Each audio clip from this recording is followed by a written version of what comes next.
Alright, sige, tawid tayo. Kung pwede pa pa. Ah, hindi na. Sige, sige. Diretso na.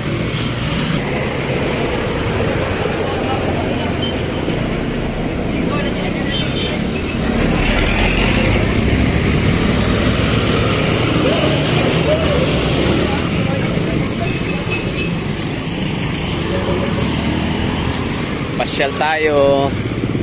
Punta tayo SM Lanang. Pero maglalakad lang, no? Para maipakita ko sa inyo, ano, yung itsura ng Ubalde na dati wala naman talagang ano dito eh, walang tindahan, walang tao masyado. Ngayon dahil nga sa pagkabukas itong ano SM Lanang Premier, tapos ngayon madadagdagan pa yan, no? Hindi lang kasi mall ang meron dyan. Meron ding mailalagay na business park. Magiging ano din siya, Davao Park District.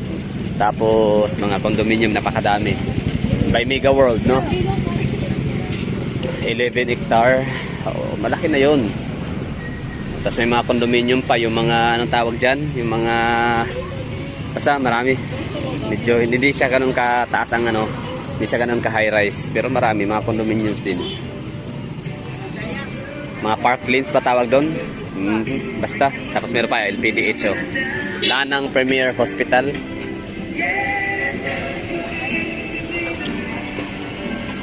Ito yung lugar, oh. Ano? Ito yung magandang epekto.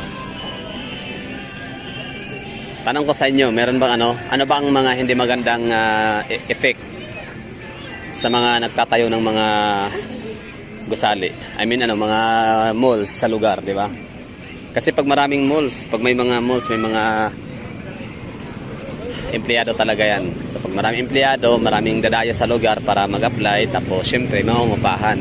Pag may mga paupahan, automatic yan, may mga negosyante, may mga maliliit na negosyante, mga natitinda ng mga mga meat shop, mga palengke na maliliit, di ba? O gaya nito, coffee shop, kape, knitted.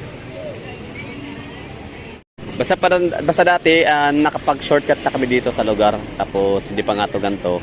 Ang liliit, ang sikip pa nito, parang one lane lang yata, tapos parang may kanal pa to dito eh.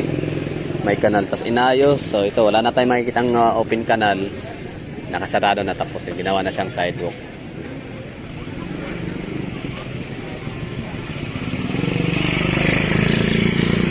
Kasi itong lugar na to, hindi naman talaga siya main road, no?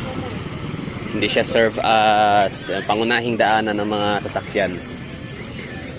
Hindi siya main avenue. Kaya kung napapansin nyo, may mga natitinda na nasa kalsada na talaga sila. Tapos yung mga sidewalk, nilalagyan ng mga paninda. Kasi hindi naman talaga sila din main road na like. So, di ba? Ako, for example, ito sila. Oh. Nasa daan na kami naglalakad. Kumbaga, pagka dadaan ka dito na may sasakyan ka, hindi ka pwede mapatakbo ng napaka-rolling kasi kita mo naman, di ba? Hindi ka naman siguro ganun ka blind, no? Para hindi mo alam kung anong takbo lang dapat ang i-apply mo dito sa lugar, sa mga kalsadang gaya nito. Na ano siya, hindi siya pangunahing daanan. Hindi siya strict when it comes to traffic rules and regulation.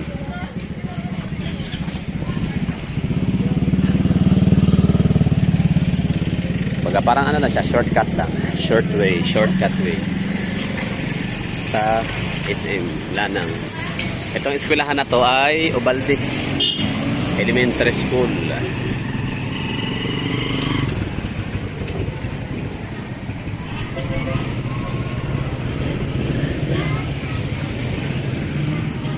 Ubalde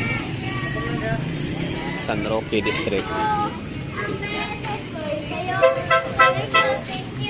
Kabaitin nyo. Ayun, may nangangaroling na, no? Kaaga-aga. September pala. Wait lang, September 30 na pala, no? October, ba't parang kakaano lang? Parang kahapon lang nag-September 1. Ba't ang bilis sa September? Ano problema? Ano meron kay September? Ba't ang bilis?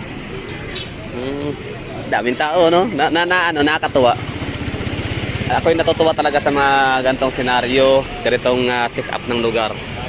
Maraming tao na kahit pa sabihin natin na kahit gano'n kapakahirap na tao, basta magaling ka lang lumiskarte sa mga lugar na ganito. Ganyan ito, di ba? Masisipag silang tusok ng mga isaw. Oh, masipag lang silang mamaypay. Di ba? Kikita na yan sila. Di na sila mahugutom. Nakakatuwa. Maraming tao means maraming opportunity. Gaya nito. Di ba? More people. Mataas ang populasyon sa isang lugar. So, ano yan? Opportunity, ibig sabihin yan. Pwede kang kumita. Pwede kang, ayan, barbershop. Di ba? Oh. Barbecue. Pajak driver. Pwede. Manicurista. Pedicure. Di ba? Para-paraan lang para umita. Kasi ang mga tao, busy sa buhay eh. Busy sa buhay, kakahanap ng pera tapos magpapaiwan ka ba? Siyempre hindi. Diba? Sasabay ka talaga, siyempre. Kasi ang pera sa mga gantong lugar, paikot-ikot lang eh. Diba? Palipad-lipad lang. Kaya kailangan, meron ka rin diskarte. Meron ka rin paraan para makasagap. Diba? Para makasalo ng grasya. Kasi ang grasya, hindi yan hindi yan kakatok sa iyo para kapasok diretso sa iyong bulsa. Kumbaga gagawa ka talaga ng paraan para maka-attract ka ng pera, di ba? Oh, ito vape. Ito nga vape po, hindi nga yan hindi nga yan essential, di ba? Hindi siya pangmasa. Pero yun, sila nagsikalat, nagsisitayuan kung saan. Yan pa kaya mga nagbibita ng mga buko juice, di ba? Tubig, ng mga isaw. Essential yan. Lugaw. Diba? Mga kainan. Transportasyon. Laundry. Barbershop talaga. Isa din yan talaga yan.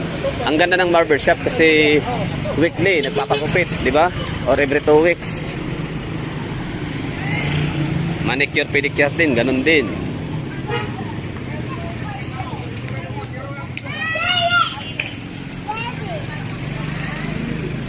Tapos dito merong cafe bar. Hotel Davao, Cityscape Hotel.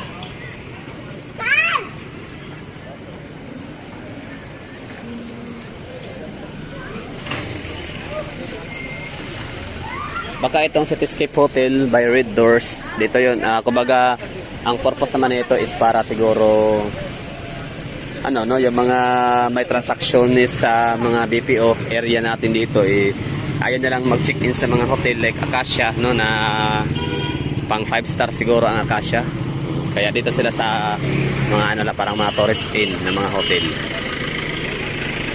Hanggang dito na yung mga padjak. Bawal lang pumasok dito sa loob. Tapos may nakalagay na gate nagsasarado pala ito. Opens at alas 6, magsasarado alas 10 ng gabi. Diba? Sinasarado din pala ito dito. Lagusan. Shortcut, daanan. Ito na yun. Welcome to Davao City. Alanang Golf Club of Davao.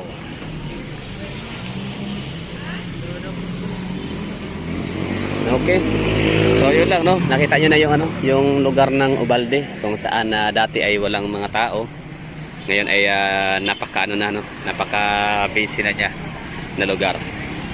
Marami ng mga namamasada, mga pajak driver, marami ng mga nagtitinda, marami ng mga nagninegosyo ng mga maliliit, mga barbershop, mga ganun.